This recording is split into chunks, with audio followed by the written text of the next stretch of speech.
An Orange County firefighter surprised with some big news. We're here to bestow upon you the honor of Florida's 2018 Florida's Firefighter of the Year. Oh, wow. So, this is for you. Jason Wheat thought he was filming a training fitness video. Instead, he was awarded Florida's Firefighter of the Year. Wheat is credited with saving lives of firefighters throughout our state. And we're so honored to be joined this morning by Orange County firefighter Jason Wheat. Great to have you this morning. Congratulations. Thank you for having me. I appreciate it. So take me back to the day of the surprise. Were you totally shocked by this?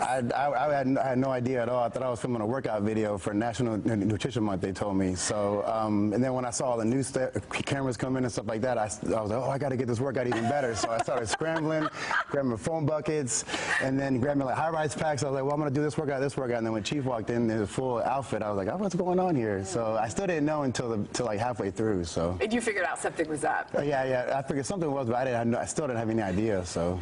I got to say that one of the coolest things about this award is that you were nominated by many of your friends in the firefighter community. What does that mean to you, knowing that it's your own friends and colleagues who nominated you? Yeah, it means so much because there's so many great firefighters out there. There's thousands of awesome firefighters in the state of Florida, and to be recognized as Florida Firefighter of the Year, it was just an amazing and awesome award and an honor. So there were several things that stood out to your fellow firefighters. One is that you've helped to rehab injured firefighters, was topping their list. The other one I thought was really interesting is that you are helping in cancer prevention by training other firefighters to do some pretty specific things. Tell me about that. Right. So now, because the University of Miami Sylvester Cancer Center, they came out with these buckets, decon buckets. So now we're trying to implement special decon procedures. So when firefighters come out of fires, there's a specific guidelines that we got to go in order to decon their gear, so they get all the carcinogens and stuff like that off their gear, so they're not breathing it in and dying of cancer. Because now the leading cause of death in firefighters is cancer. So we're trying to stop that. So. And obviously the reason why is because you guys are around fire all the time, right? You're just breathing the stuff in more than you should be, probably. Right. Yeah, we're breathing all that stuff in, and then we're going and we're fighting fire, and then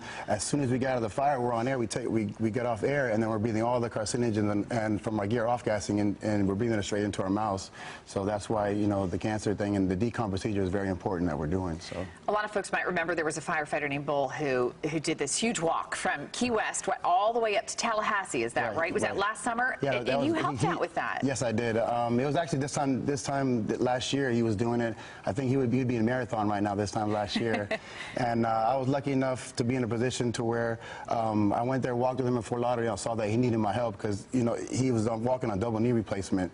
And because I do that now for Orange County, I thought maybe I can help him out and make sure that he made it there because he was doing such a great cause. And luckily, Chief Drodes for Orange County Fire Rescue, he saw what was going on, and he allowed me to go there, and I had people work for me. Actually, people volunteered their time to work for me while I helped out Bull the rest of the way. So. And he's a good friend of yours. Yeah, he's a really good friend of me. Actually, I took his position. He had my position before myself. So. Oh, wow. So you guys are pretty close. Yeah, we're pretty good. I want to let our viewers know that you were also involved in something this weekend that I think is really impressive. What did you do with the Bank of America building over the weekend? Oh, yeah, we ended up climbing 25 flights of stairs and about 80 pounds of gear. Is that you right there? Yeah, that's me right there, me and Belinda, yeah.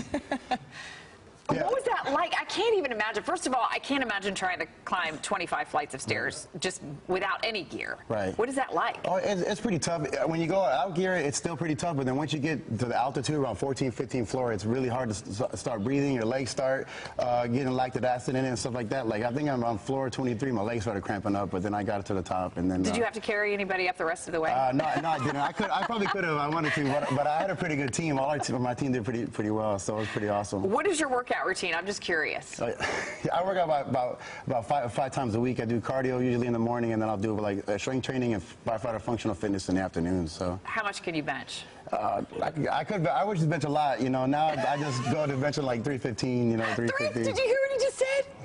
315 pounds, dude. How many Jamie Kings is that? That is 6. 6 Jamie Kings?